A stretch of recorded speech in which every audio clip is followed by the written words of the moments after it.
والله يدعو إلى دار السلام ويهدي من يشاء إلى صراط مستقيم.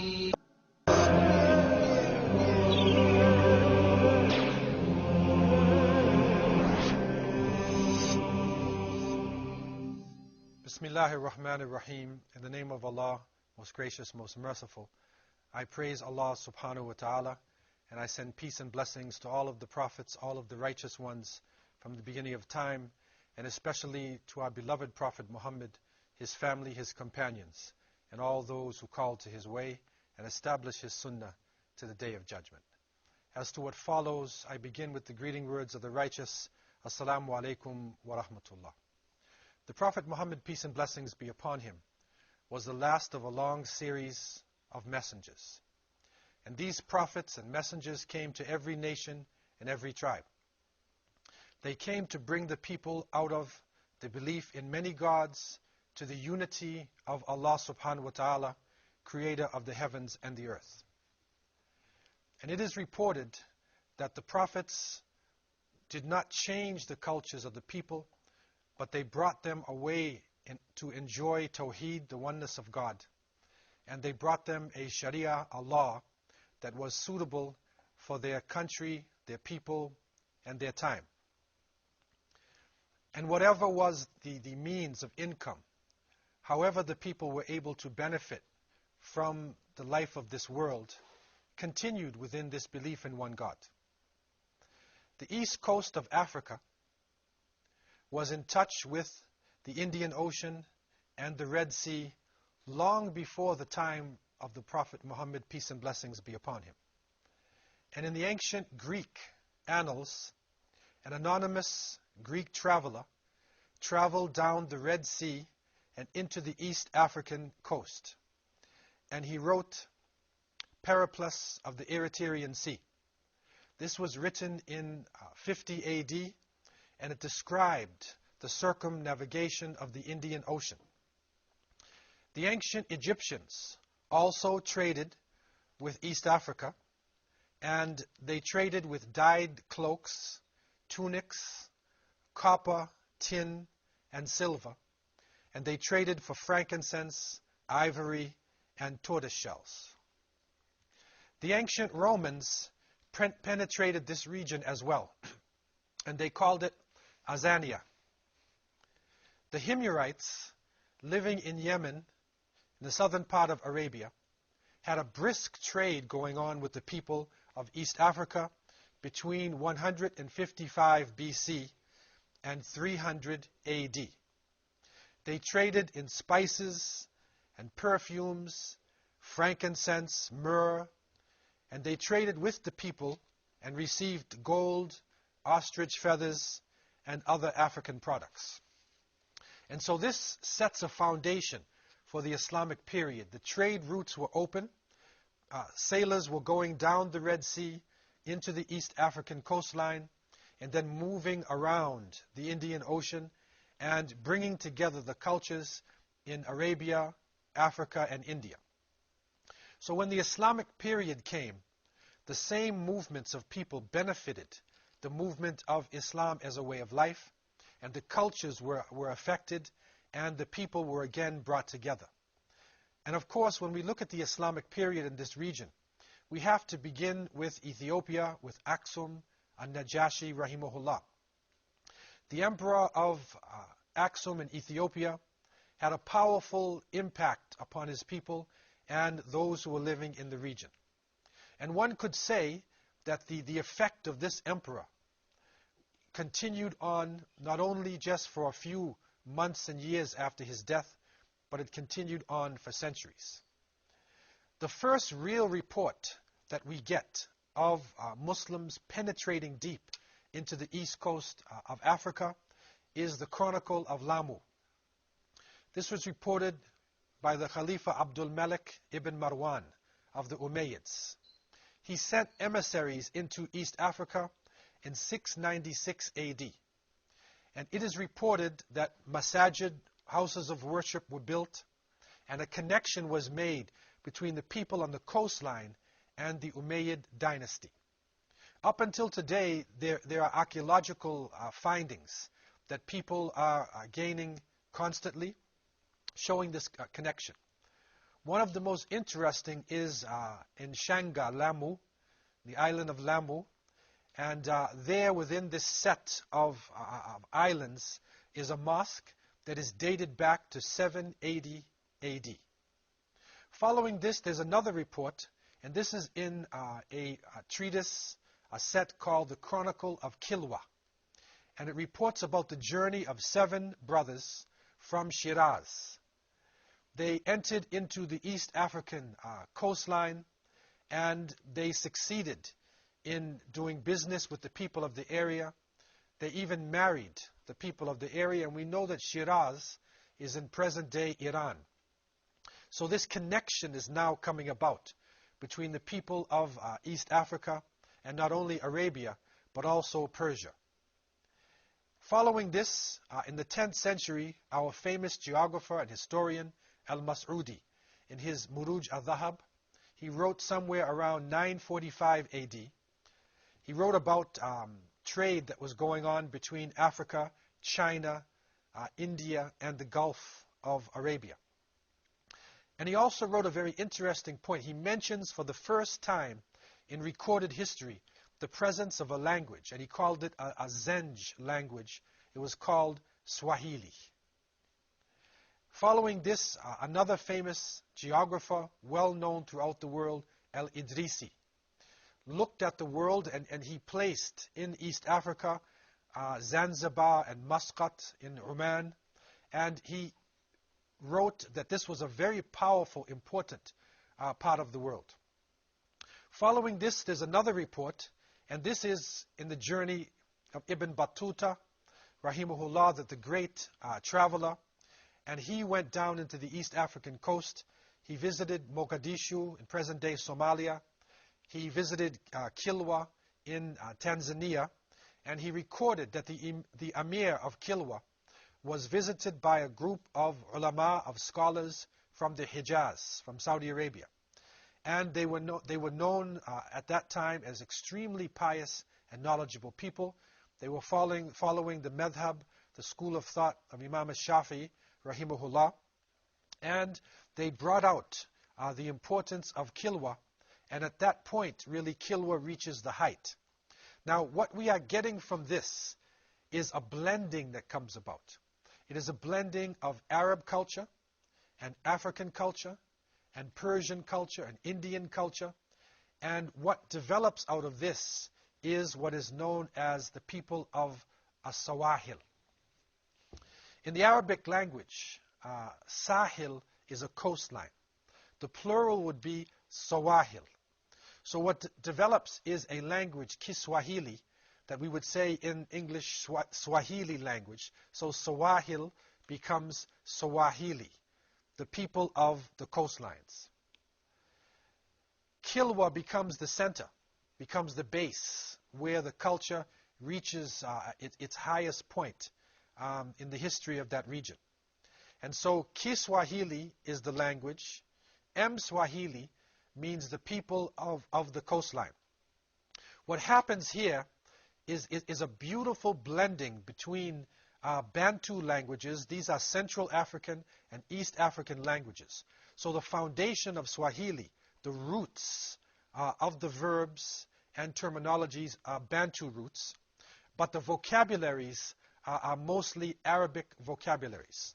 So for instance, if they say imam in Arabic, they would say imamu in Swahili.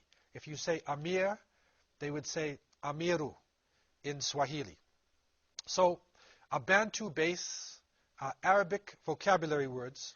Also there is a presence of Hindi and some Portuguese loan words that are coming also into the Swahili language. The next period coming in, and this is in the 15th century, it's after the formation of Swahili culture.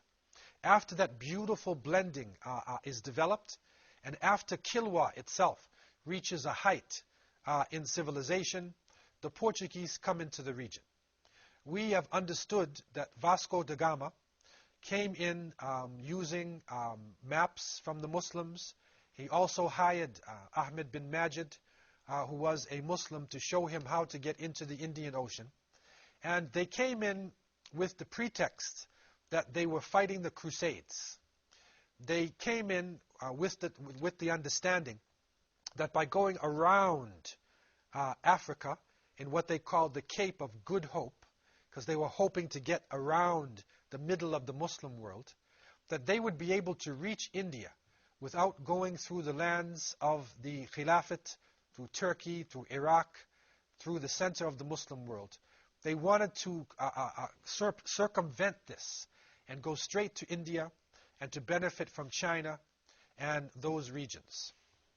And so the Portuguese came into East Africa, and we find from this a period of destruction.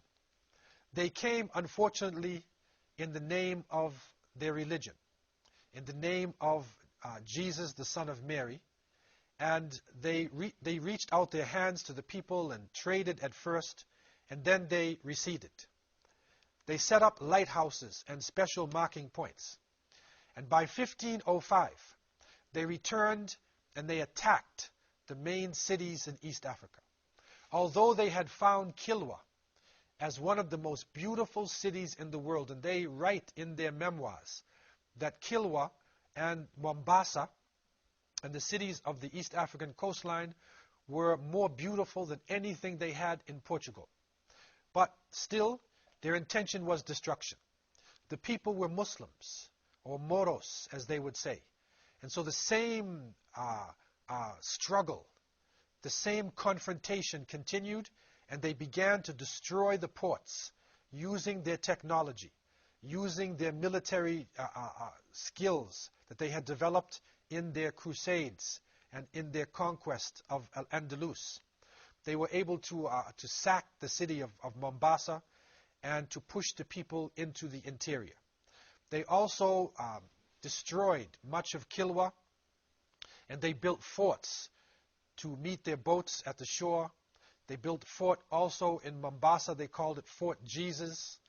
And they set up these military structures all over the coastline in Aden, in Hormuz, southern Arabia. They continued on into India, to Goa, in Gujarat. They made it all the way to Calcutta. And they set up a complex network in order to control that region. But this could not continue, because the people of the region were discontented by their rule and were upset at the way they came into their lives and destroyed what had taken centuries to build. Let us take a break and return to what happened to the East African coast after the period of the Portuguese.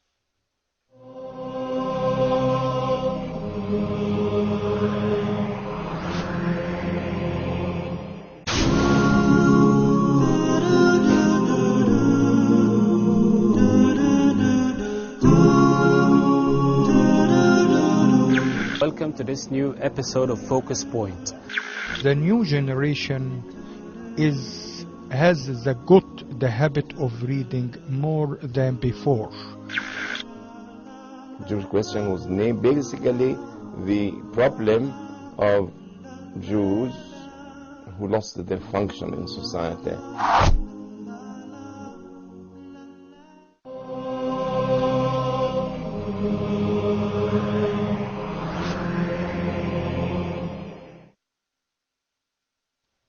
In the 17th century, the East African coastline and the Indian Ocean went through a major change. And that was that the Portuguese fleets, the power of the Portuguese, who had dominated the coastline, was diminished by the coming of the British. Not only this, but also a combined force of the local people of East Africa, along with a new group entering into the scene, the Omanis, coming from the southern part of Arabia, were able to defeat the Portuguese and drive them from all of their forts. When we look at the effect of Portuguese culture, we find that it had almost no impact in the language. There are very few Portuguese words being used. All that is left are a few forts that are abandoned or being used along the coastline. From this period, we then find that the Omanis, who originally came in to assist their Muslim brethren against these crusader forces, that the Omanis then start to dominate the region. And by 1812, we find that the Sultan Sayyid Said comes into the area, and he stops fighting, which is going on between Mombasa and Lamu. And then by 1840, he subdues the whole Swahili coast. And the Omanis then move their capital from Oman, from Muscat, they move it then down into Zanzibar. So the island of Zanzibar, off the coast of what is now known as Tanzania, becomes the capital of the Omani Empire. Huge plantations were developed, and slave labor was being used to grow the spices and the sugar and the different products which were being sold all throughout the Muslim world. This is a sad period for Swahili history, because it is during that period that slavery comes into the forefront, and hundreds and thousands of people were taken from the interior and were sold in slave markets in Zanzibar and then also in other parts of the Muslim world. It is important to understand, number one, that slavery was not the beginning of Swahili culture. That Swahili culture really was developed from an ancient trade that was going on between the people of the north and the people of the East African coastline, those who were moving all around the Indian Ocean. Swahili culture was a beautiful blending of African languages, African culture, and Arab culture, and Persian culture. But what happened during the Omani period was, in a sense, another form of imperialism.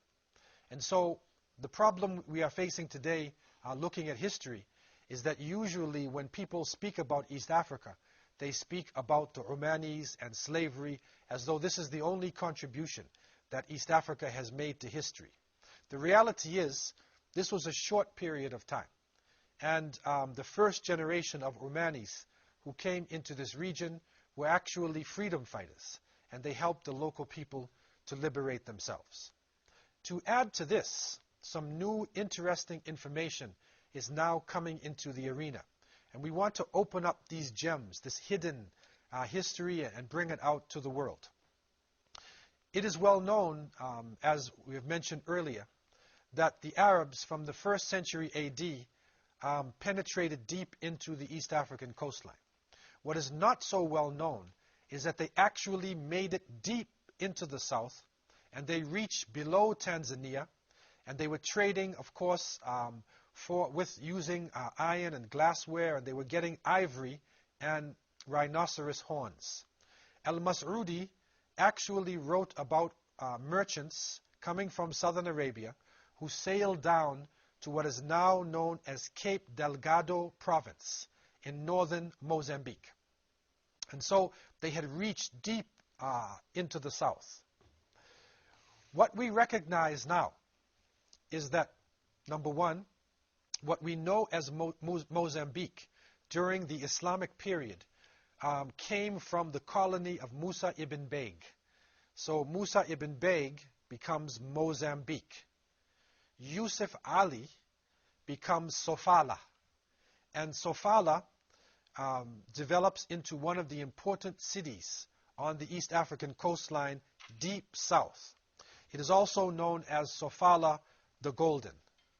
By 511 AD, a traveler named Antonio Fernandez traveled along a well-worn trade route from Sofala to what is now known as Zimbabwe. And he trades with and interacts with King Chitaka of Zimbabwe. The indigenous people within that region had developed a very high culture. And what is coming out now is that the Arabs were actually writing about this. And when they spoke about the indigenous people, they gave a general name. They also used Zenj as a name.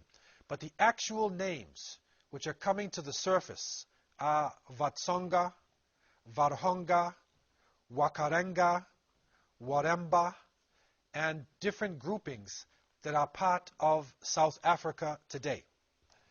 One of the groups, especially Waremba, they are described as people of a ruddy complexion who spoke a language similar to the Moors, and they wore linen and cotton, and they all wore caps on their heads. And so what develops here in this part of the world is a culture that is based upon the movement coming from the coastline into the interior, the Great Zimbabwe, and this is where gold was being mined. And so the Southern African gold was coming out in large quantities, and between the 14th to the 16th century, trade centers were set up all along between Mozambique and the Zimbabwe plateau. So that we see within the 14th to the 16th century, the Great Zimbabwe is built. A massive structure there in Africa. And some people said it was built by non-Africans. This is not the truth. It was African people who built it. But it was as a result of the trade going on from the coast into the interior. What we also recognize is that the regions being passed through by the merchants who are leaving Sofala and then going into the Great Zimbabwe include what is now known as Limpopo province, also Mpumalanga province. And these two provinces are important regions within South Africa. South Africa now has come to the forefront as one of the leading powers in the Southern Hemisphere. On the African continent, South Africa sets the trends for economic development, for political unity of the people. And Muslims had entered into South Africa from an early time and had influenced the people in that region. We are now also finding, because of recent studies and interaction with the people in that region, that there are tribes that we find with Arabic names. So we find tribes with the name, for instance, Salim. We find the word Basha being used as a tribal name in the south. And when our historians and our contacts went into the regions and talked to the people, they knew that they had Arabic names. They related to their history as being not the same as people who were unaffected, by the Arab Swahili culture of the coast. But their history was lost. What is important coming out of this discussion and understanding is that Islam was not and is not a new religion in Southern Africa. But Muslims have played an important role in the economy of that region for the past few centuries. Muslims also have clear roots in South Africa and in the southern region long before the coming of the Dutch colonial people and then the British forces who set up the present-day South Africa, Rhodesia, and the countries that we know of the south. This is important for national identity. This is important for the connection between the people of South Africa and the Muslim world, that Islam was actually part of the culture. You take it a step further and you find within the culture of the people, Waremba, and down into the Zulu and the Sotho, you find Tawheed, the belief in one God. You find that many of the concepts that Muslims use were actually practiced by the people in the southern region. We find that people in South Africa, it is a common practice amongst the people that when a person dies, that they bury that person in cloth, in white cloth. They bury that person straight into the earth. There is a natural separation between the males and the females in social gatherings, in the household, and within the society itself. Also, many of the people of the South have a great respect for those who cover their bodies and are very much concerned with the virginity of their daughters, and many of the aspects within Islamic culture are found in the people of the South. This then confirms to us the presence of Islam from an early age, and the fact that Muslims are not a foreign force coming into the region. But Muslims had something to give to East Africa, and this example is an example that should be taken as a lesson to the world. The example of the Swahilis. These are people now who come in contact with each other. There are African people living in the eastern part of Africa. They are coming into contact with the Arabs who are moving along the coastline. Instead of living in conflict, they intermarry with each other. They share their vocabularies. They share their food. They share their cultures. So those aspects of East African culture that were important, the medicines and how to live within that region, was taken in by the Arab Muslims who came to the coastline. Those aspects of high culture, where Muslims had made great progress in science and technology, and also in different household goods. And so there you see the Arabic language coming in, and Arabic loan words developing within Swahili culture, until a blending comes about, and the Swahilis are able to relate to their African parents, African predecessors, and their Arab predecessors. And that is a beautiful lesson to the world today, that we are all part of one human family, and that we need to learn to share with each other, to blend our cultures, and to look at other races and ethnic groups, not in a negative way, but take the best from other people and integrate, come together within a world culture that can reach the heights of civilization. This is the story of the Swahilis. This is the story of how this culture even reached present-day South Africa. Another gem of wisdom of the untold stories of world history. I leave you with this thought. Assalamu alaikum wa rahmatullah.